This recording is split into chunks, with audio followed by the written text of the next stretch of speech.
One syllable that trips off the tongue, literally. Short and sweet, loud and clear, the name reverberates throughout the annals of rock and roll history. KISS, the originators, have influenced musicians and fans for nearly 3 decades with their signature guitar riffs, stark images, and songs etched in stone. The official KISS motto, "You wanted the best, you got the best," has been a creed for Paul Stanley and Gene Simmons and has transported the KISS name throughout the world.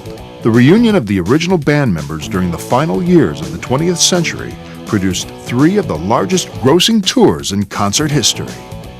But there was another KISS, or rather several incarnations between the original band's 1970s glory years and the reunion tours over 15 years later. Gene Simmons and Paul Stanley kept the band going and invited many critical players into the KISS institution. Once drummer Peter Criss left the band in 1980, the revolving door started spinning.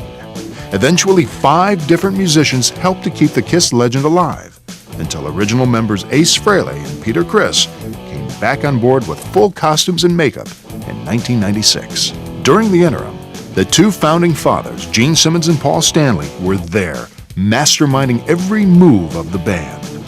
In 1990, they sat down with our camera crew after playing to a sellout crowd in Georgia during the Hot in the Shade tour.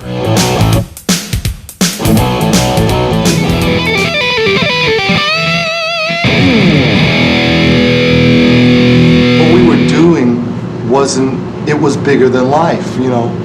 We couldn't possibly compete off stage with who we were on stage. It would have been crazy, and part of the reason we tried to keep it out of the papers was because what we were doing was so strong that the mystique was not only really cool, but let's face it, would you rather see Superman or Clark Kent?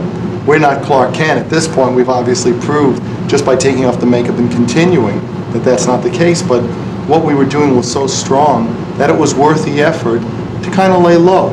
We didn't go to awards dinners. We didn't go to any of those big parties. You know, we used to stay home a lot. I mean, we weren't alone, but we used to, you know, I mean, we had to lay low, and we did it for us too. We didn't just do it because, you know, it was a great idea, but we did it because we believed in it. I think maybe nobody else had like articulated the same kind of thing that we were saying, but yeah, I mean, it's common sense to me that if you believe in what you're doing, you can accomplish it.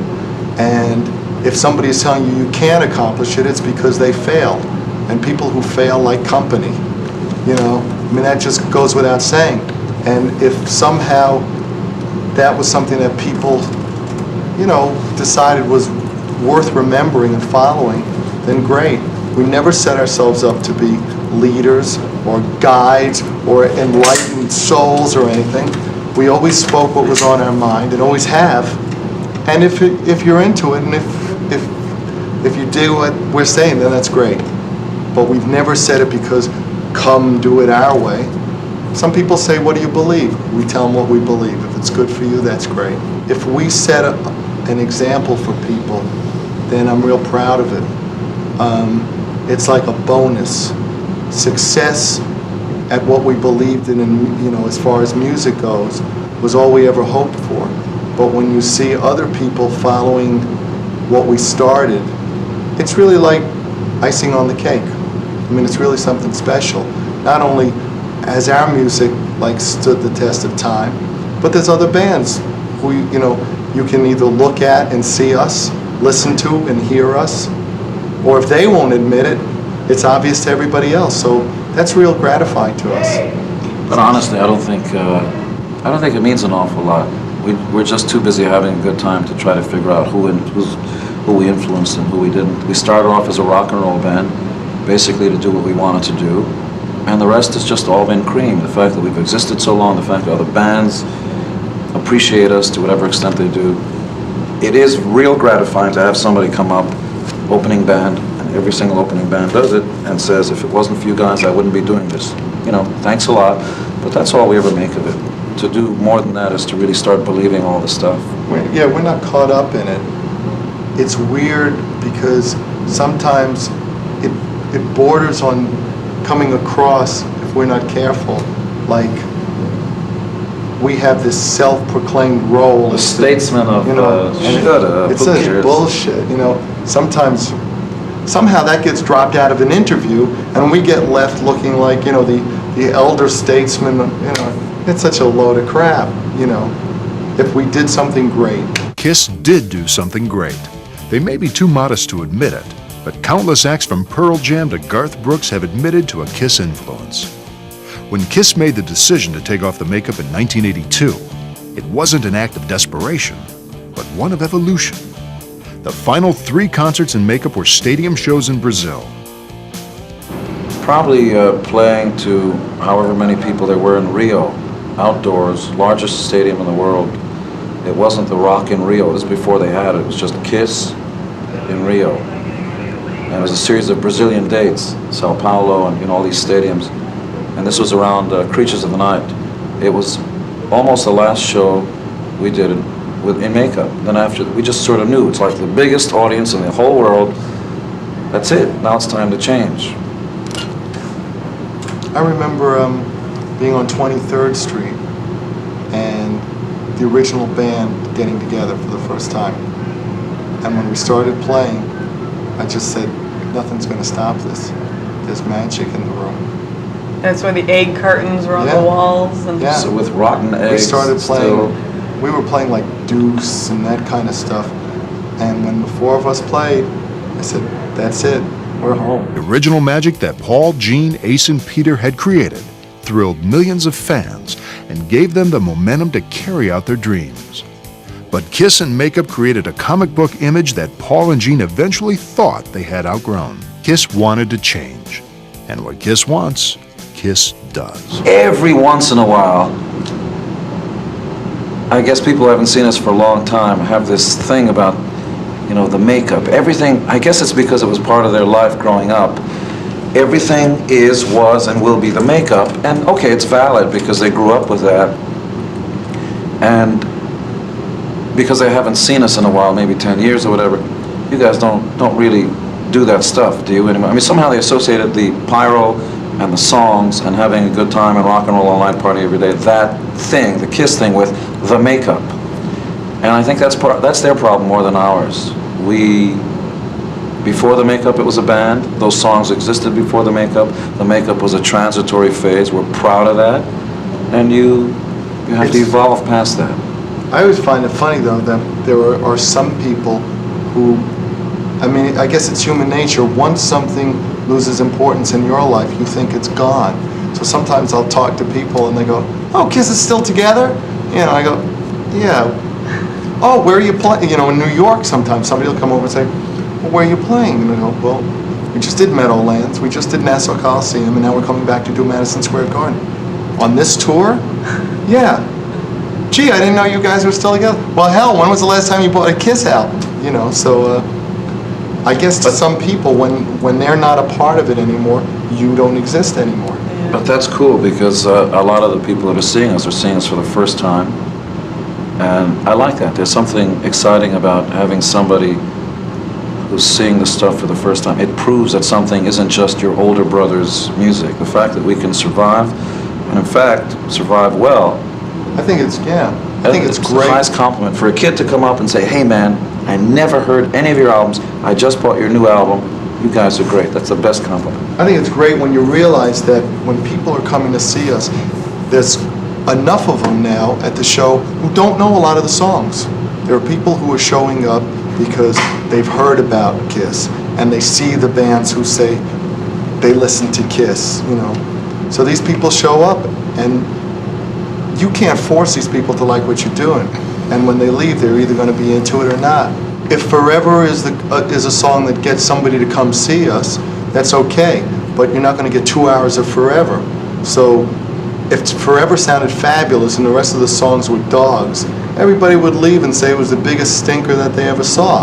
So it's fine with us. It is true, though, that we're doing stuff in a 2 to 2.5 hour set that goes all the way back to the first album.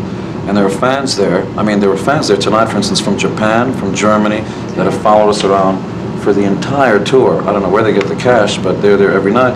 And they know every single obscure song. And we do some songs for them, too. But by and large, we do songs for the fans that are seeing us there that night. There'll always be some fan who'll say, hey, why don't you do some obscure song from The Elder or something? But out of 23 albums, you know, we try to cover all bases. When you leave the show, you pretty much know what we're about. I think when we play songs, the thing we have over a lot of other bands is that our songs, when we play them, don't go back 2 years, don't go back 5 years. Some of them go back 17 years. And when we play songs, we're really telling the story of KISS. You know, it's like 2 hours of music. I mean, it takes us back, but it kind of just reinforces who we are for us. At least for me, it does. Hey, people who have an album called Kiss Alive! All right, for you who don't have that album, there's a song on that one. It's about girls. Now, I know you know about girls because we got some girls here tonight. I guess these are what you call Georgia peaches, right? I just want to let you in on something. I'm going to eat me a couple of peaches tonight. That's for shit. KISS's outrageous antics set the press wheels spinning. An observant publicist once said that any press is good press, and KISS couldn't have agreed more. Plenty of dirt and outlandish backstage stories surrounded the band. I think some of it is a little overblown. I think some of that, you know, Gene stomps chickens or whatever else I'm supposed to do is a little overblown. But I think Gene eats chickens. Gene eats chickens. Doesn't kill him, he just eats them. There's a rumor going around about Paul. It's not true. I do think we don't fake it when we're up there. You know, we get up and we have a good time. What you see is pretty much what's there. I think the press I think what you see is what you get, but what you read about in magazines isn't always true. I mean, the stuff. We got caught. So the truth is, we got caught up in. You know, when you have people constantly asking you for dirt about what it's like on the road, you kind of go along with that until the point where it kind of begins to overpower and overshadow what you're doing, which is rock and roll music. And ultimately, some other band always wants to come along and come up with a better story about their wild time on the road. So fine, you know. I think we wrote the book, and now if everyone else wants to live it, that's okay. But I don't think we have a need at this point to stand around and brag about what we did, what we do. It's all bullshit, you know. It gets really tiring, and then, you know, it just detracts from everything else.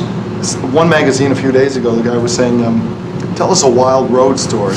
Now you know that if you come up with something, somebody in some other band is going to make something up. Oh, I do that every night. That wild story, yeah, I did that. Yeah, only I did it with an elephant, a chicken, and 2 beautiful girls.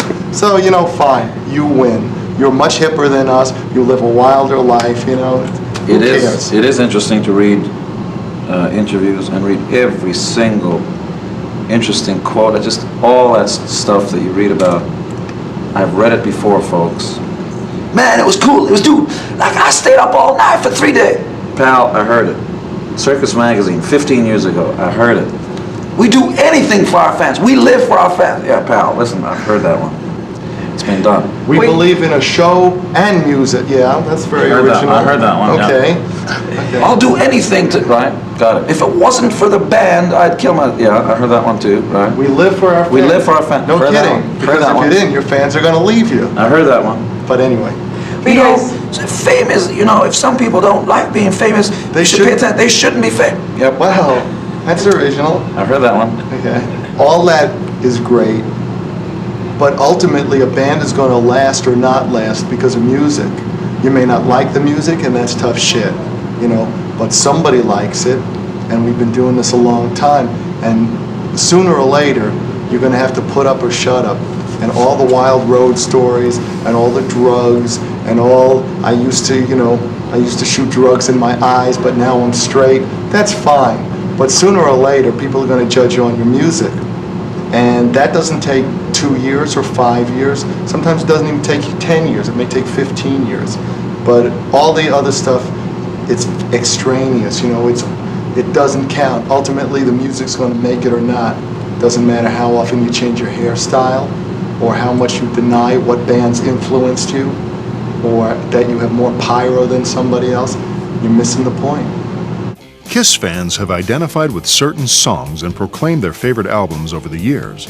But what do Gene and Paul think? With dozens of records to their credit, what do they consider to be their favorites? Favorite albums always have to do with the live experience, because KISS has always been a live band. And for me, it's still either a live one or a live two. But if you don't count live albums as the best records, I'd pick Creatures of the Night. When we did the first live album, we had all the material from 3 albums. But when we did the second live album, we were still doing a lot of the songs in the show that were in the first live album. So we really didn't have enough songs for 2 complete sides. So the idea was to do 3 sides. We couldn't do 4, and we didn't want to do 2. And then we said, well, let's do a bunch of new songs. And even though on the second live album there were a lot of things that we did in the show, I mean, there'd be an hour and a half of Gene Simmons spitting blood, or 10 hours of Peter, Chris, going, the drum lines, bam, bam, would go up in the air.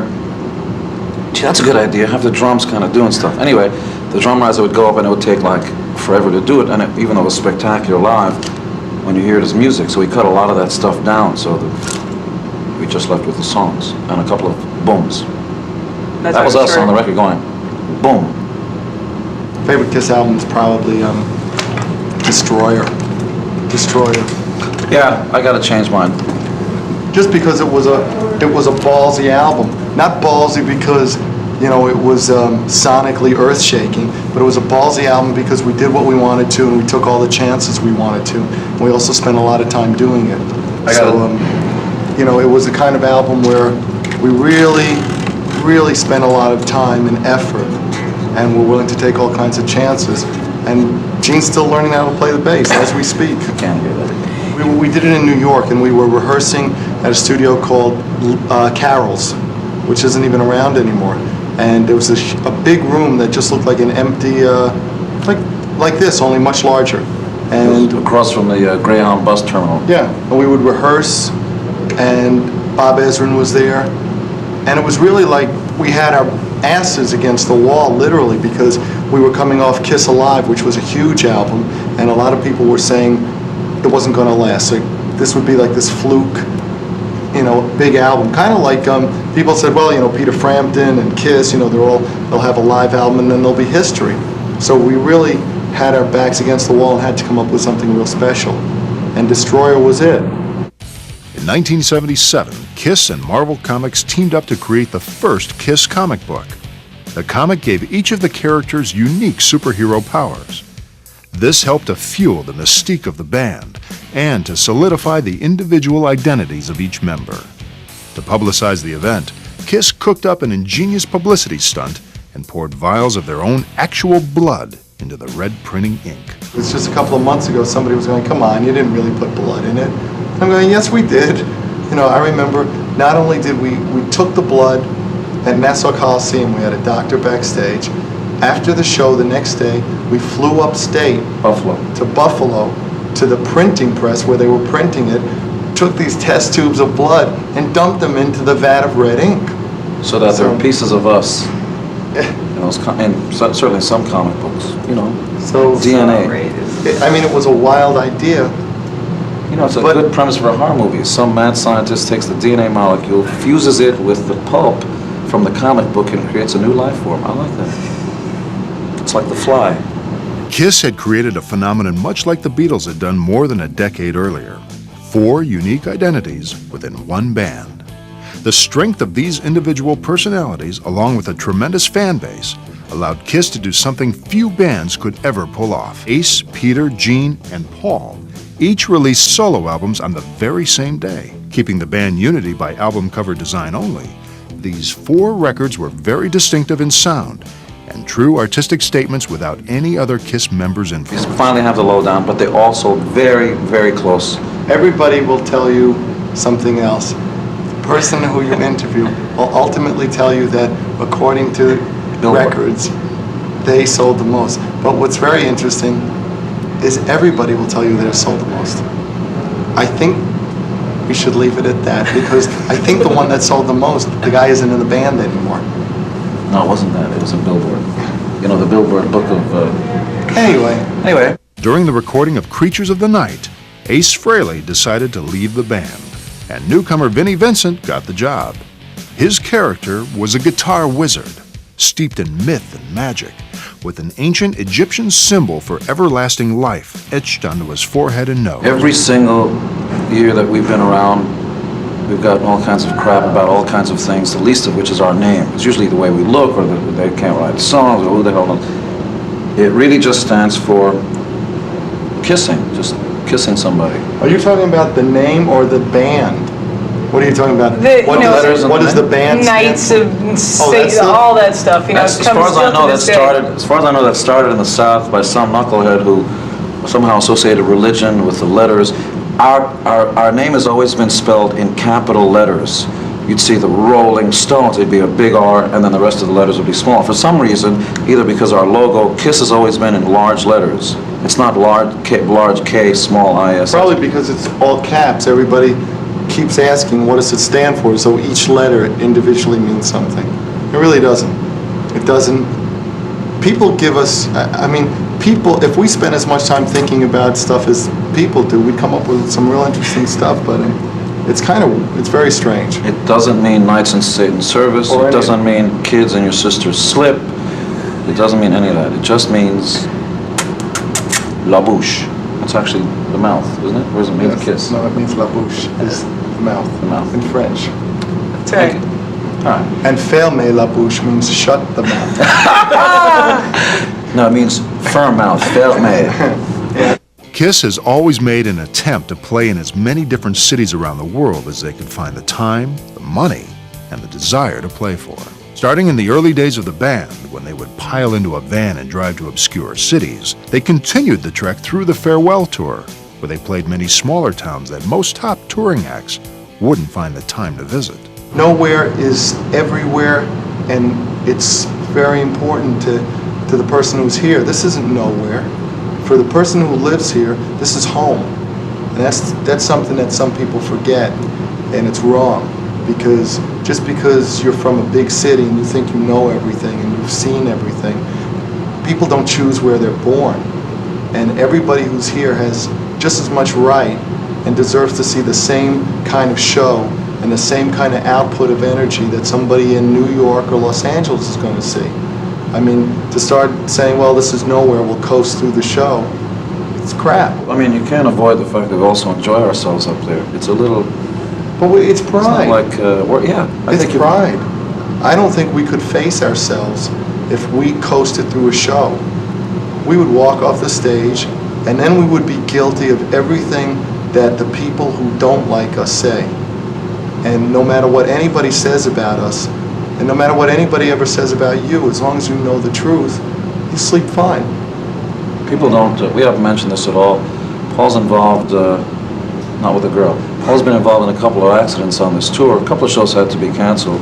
And every day he's got to wear this, kind of brace because his rib's been injured. He's been in a car accident, and there's no long rap in the middle of a show. Hey, I can't quite jump as much. He does the best he can. He's got to catch his breath and all this stuff. And I don't think you can tell at all that this guy's been injured. And there's no rap like, hey man, I did it for you. I did it for rock and roll. That's crap. Do it as much as you can do it. And if you really can't do it, get off the stage. Don't be up there just going through the motions. Well, the thing is, it's not always the same show, because what's going on between the guys in the band isn't always the same. So you don't see the same thing every night. You see something that's works within the same boundaries, but what goes on stage is different from night to night. But never, ever do we go out on stage and coast through a show. I don't think any of us would stand for it. I mean, the thought of it just makes you furious. I mean, somebody's going to get up on that stage and goof off. Bullshit. In the early days, critics consistently lambasted KISS's music, relegating them to the ranks of an unimportant kiddie band. But KISS lasted. Their music sparked imaginations and inspiration. Many fans started their own bands or started writing for newspapers and magazines. KISS survived, And with survival came respect. I don't have any of that musician bullshit. I don't read musician magazine. It's all jerk-off musician stuff. The truth is that a lot of these guys that see this fret, you know, it's a thing. This happens to be a collector's item. It's the first Spectre bass ever made. So what? Shut up and guide me something interesting. Yeah, but look at this fret. Look at this guitar string and the pickup. Blow it out your ass, pal. All that musician stuff is jerk-off time. A lot of the guys that appear there can't write a song to save their life. And no, the answer to your question is, it doesn't matter. Just give me something I can play. Anything is fine. It doesn't matter. I mean, you may spend time using an instrument because it may sound a little bit better, but none of this, oh, this is a special instrument. Get out of here. Do you remember when you actually came up? Did you come up with the design for the Iceman? Yeah, what happened was we were in Japan on our first trip, and the people from the guitar company came over and wanted to know if I wanted to do something with them. And I said, sure, you know, as long as we do it exactly the way I want it done. And that was the guitar. And it was real cool. I thought it was really cool. And it was made construction-wise. I mean, this is boring to most people, but the construction of it was just the way I wanted, in the right woods, and you know, all the stuff that made it a great guitar.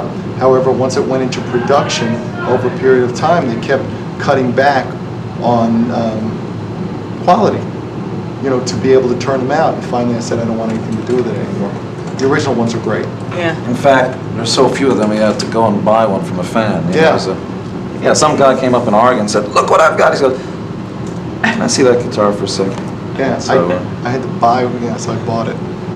The original lineup of KISS and Makeup was hard not to notice. It created the legend, and whether people loved them or hated them, they knew who KISS were. When the lineup changes began, when the makeup came off and everything changed, Paul and Gene believed in what they were doing. They put the past behind them and didn't look back. The reunion tour? Never. despite some of the rumors you've heard, there ain't no makeup tour. Everybody keeps referring to it as reunion. There ain't no reunion because we never broke up. None of us have died and come back from the grave, and none of us are making believe we're straight if we were high. We are who we are. We're going on. We're having a ball doing this. We're not going to jerk you off. KISS is here, always has been, and always will be. We're not taking off 5 years. We broke up. No, we changed our mind. We're back together. Final tour, makeup tour, original member tour. None of those things. This, what you see is what you get, and that's what you're going to keep getting. No chance. Well, of there may be an original member tour. Vinnie Vincent, Mark St. John, Ace Frehley, Peter Criss. They may get together. I'll go see it. I want to see them. I'm going. I'll go. I don't know what they're going to call it. Love to see it. Hey, I was in KISS once. How come you're not in anymore? Because you're fucked up. That's why. You jerked the fans off. Out. Don't listen to him. Don't listen to him. He's just kidding around. But no, I mean, no. This is it. This is what we're doing. People who were in the band can tell you all they want about reunion tours. I mean, it's interesting. Nobody they asks tell us. me. They tell me about it. You know. Ace ran into Paul at a club. He goes, 1991, we're getting together. I said, no. And, you know, we love, incidentally, for the record, we love Ace. I tell him to his face if I didn't like him. I love Ace. There's nobody like this guy. He's absolutely from another planet. So he goes up to Paul in a club and says, 1991 or 1990, whatever it was, reunion tour. Paul, no, no. No, he goes, yes. Yes, no, we're doing it. Yes. No. No, I said, I'm out of here. He's not even asking him, do you want it? He goes, yeah, we're doing it, and here's what we're going to do. He goes, no, I don't think we're going to do it. No, yes, we are. Yes, we are. No. Yes. No. See ya, Ace. Why are you so set in your ways about it? Because you don't go backwards, and because some things are so special that they should be left alone. And there's, you know, when you leave, you shouldn't come back. People stop being together because it's not working. And when you break up with your girlfriend or your boyfriend or whatever you're doing, Yeah, why don't you get back? why do you broke up in the first place because it wasn't working. And for somebody to think that 10 or 15 years after you broke up, you're going to get back together and you're going to have the same thing you had 15 years ago, it's not there. You've all gone in different directions, and if anything, you're more prone to be whoever you are. I mean, it's not, there's no animosity or bad feelings. We're happy. I mean, things couldn't be better. Eric and Bruce, Eric's been in the band 11 years.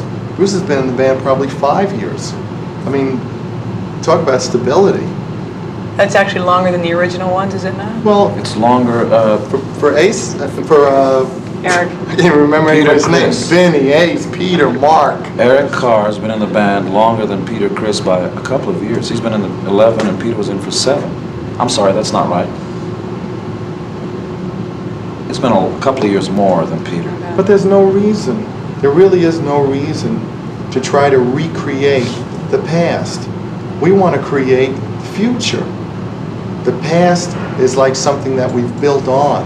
To return to it, why? And everybody keeps saying, I mean, every celebrity or every newspaper or every businessman in a suit comes up and says, all right, we'll book the stadiums now. Here's the cash on the table. Let's go take the money and run. I mean, that's nice and it's all very gratifying, and businessmen keep, you can see the marks on our backs, they keep beating us up about it. Take the money! If we ever that. do it, it won't be for any reason except we want to do it. But as of now, it's not even a possibility. And when it is, we'll tell you. But it's like, it's not in the distance, you know? It's not there. It's a mirage. Just, you know, we keep talking, a lot of people keep asking us for interviews, and I appreciate that.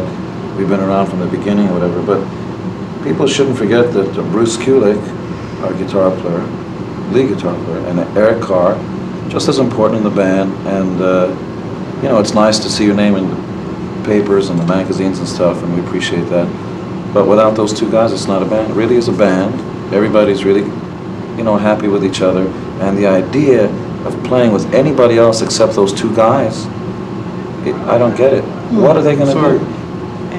What are we going to do with Eric and Peter? And Eric, fuck me. What are we going to do with Eric and Or Bruce? Vinny or Mark or, You know, or Stu. If anybody else wants to come on board and says, okay, let's go out and tour, we'll call ourselves KISS. KISS is Eric and Bruce, you know?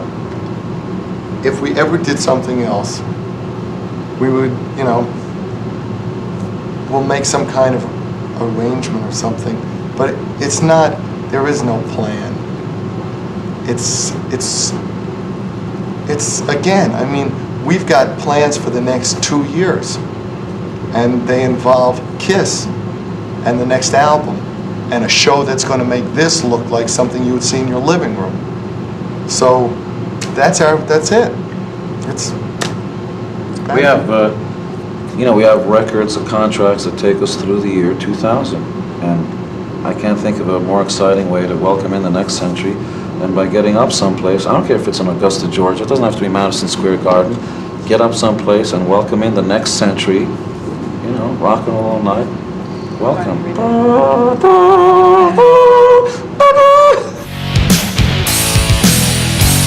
Hot in the Shade was the 23rd KISS album. Paul and Gene wanted to reinvent their sound and create another Destroyer. Here they talk about their motivation of getting back to straight-ahead rock and roll without realizing that they would have to do it without drummer Eric Carr. For Revenge, they again worked with Destroyer producer Bob Ezrin to create what many consider to be the best non-makeup KISS album ever. As soon as we get off tour, last show's Madison Square Garden, we're going to start writing songs for our 24th album. And, you know, about the only stuff the press ever winds up talking about is this other stuff, the girls and the things and the swinging from the chandeliers.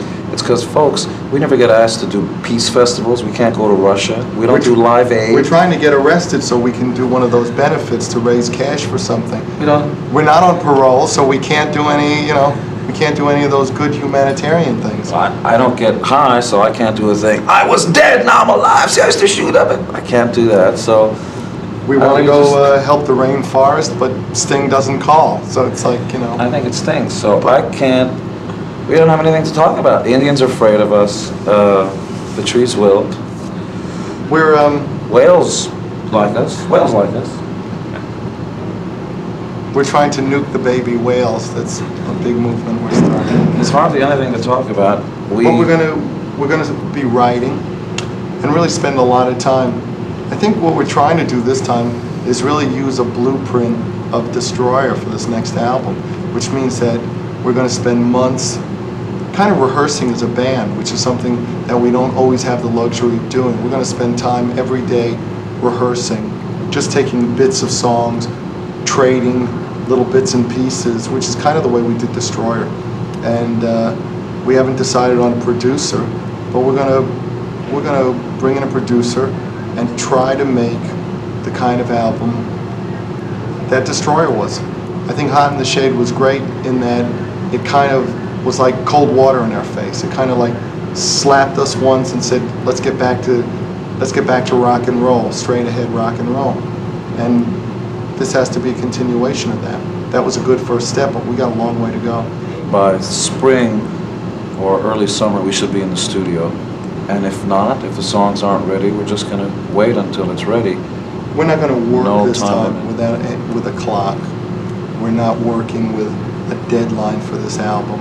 This is the first time we've really said we're not going in until not only do we think it's a good album, until we think we have a great album.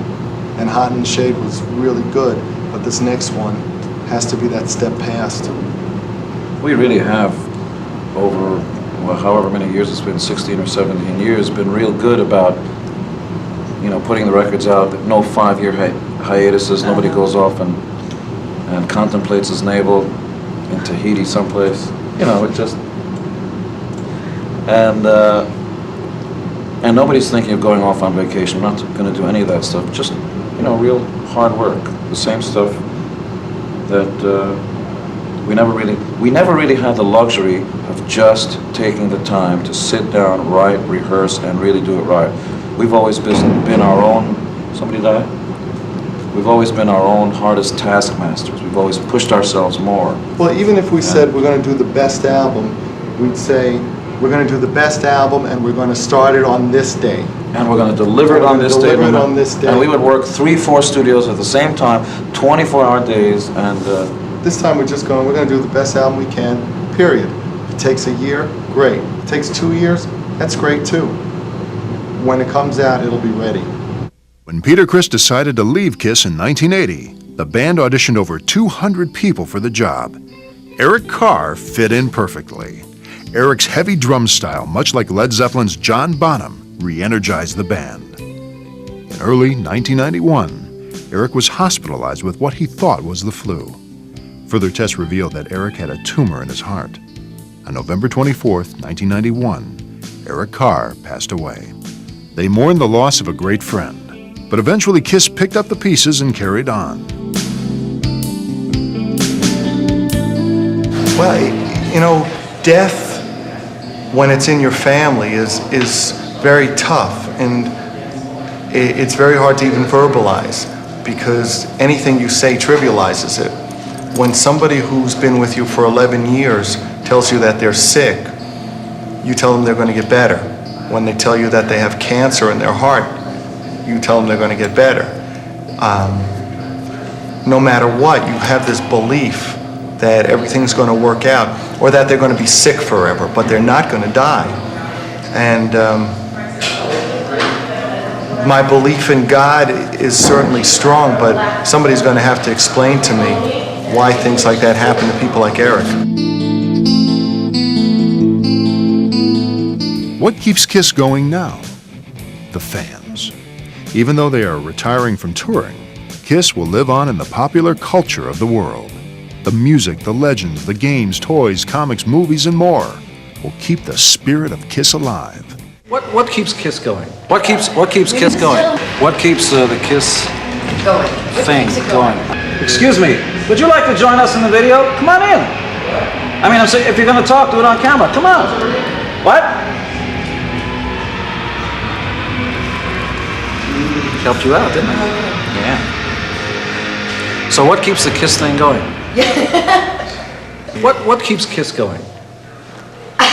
Hey, we like doing this, Excuse me, don't sir, over there. What Yeah, keeps KISS going? Pardon me. What keeps KISS going? Gentleman over there. What keeps KISS going? Dale, maybe. Sir, what keeps KISS going? Thank you very much. He's the caterer. What keeps it going? I mean, anytime we try to overanalyze what it is, it's like trying to figure out what it is about a tiger that makes it want to go and kill. I don't know. It sure seems to have a life of its own, and we like it. More than that, I don't know. More than that, it's something that happens between the band and the fans. 4 guys got together in New York City in 1972, said, screw everybody, let's have a great time, let's become the band we never saw. And in essence, 4 jumped on stage, told the band that was up there to beat it, and started playing rock and roll music. It was a time where there was a lot of apathy and bands that were around who thought they were doing you a favor playing for you. And what we did was become the band that we never saw. And I guess the makeup and everything we were doing grew out of wanting to be larger than life. The first time I went to see them, they opened up for the New York Dolls. I'm sure there's some people that might remember the Dolls, and you know, they came out of that. There was that New York kind of underground scene, I guess it was. You know, those bands. You know, Wayne. A lot of those bands never even became known. But you know, I wanted to see KISS. And the first time they came to town, they opened for Rory Gallagher, and I couldn't get in the show. So they finally came around, probably a couple months later, and I went to the show. And it's this place in Cleveland called the Allen Theater, and it has a little opera booths on the side, 3 of them. And a couple of shows prior to the KISS show, I'd seen other kids climb up there, and I was like, wow, that's the place to be for a show. You know? So I thought, I knew I was going to be going to the KISS show, and I said, when the KISS comes, I'm going to climb up there.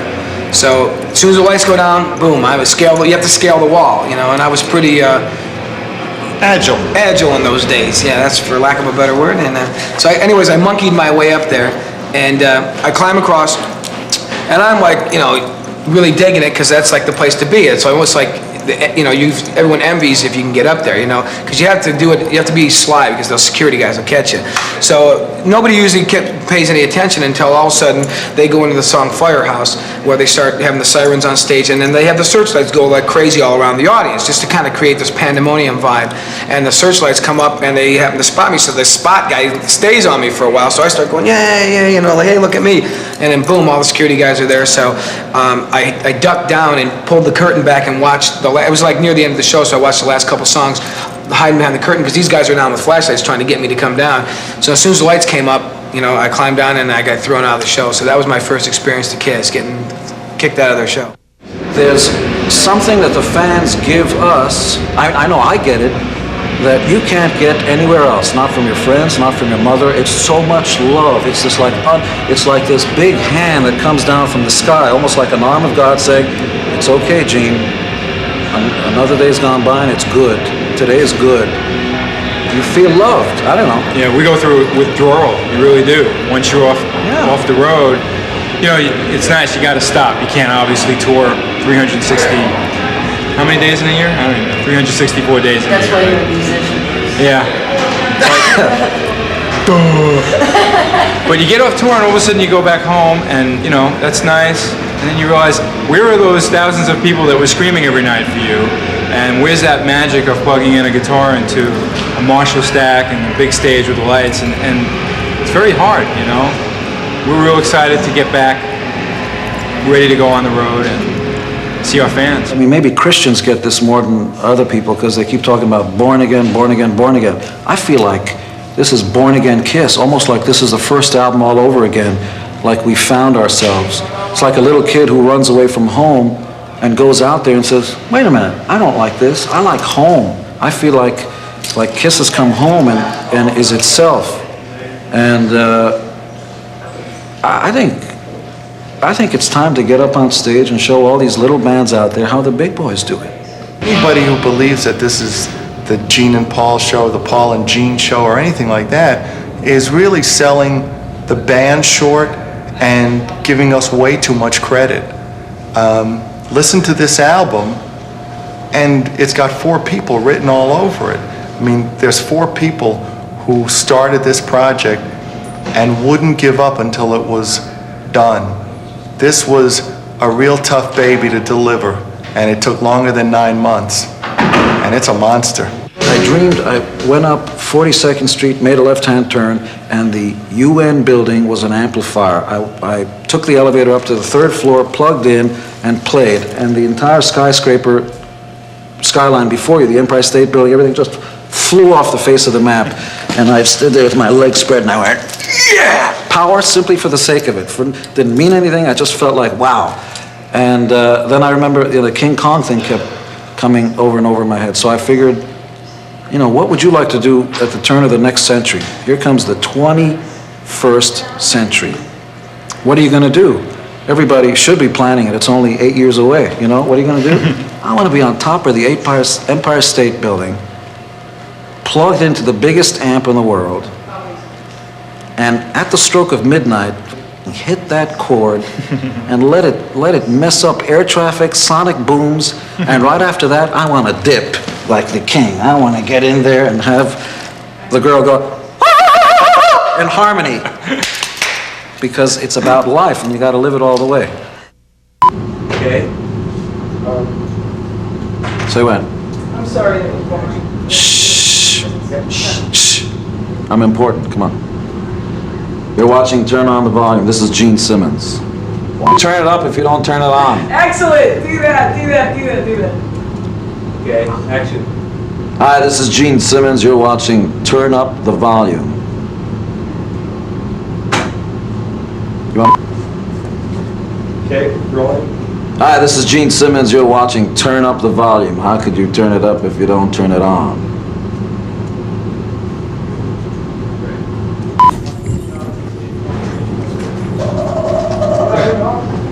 Okay, it's rolling. Shut up.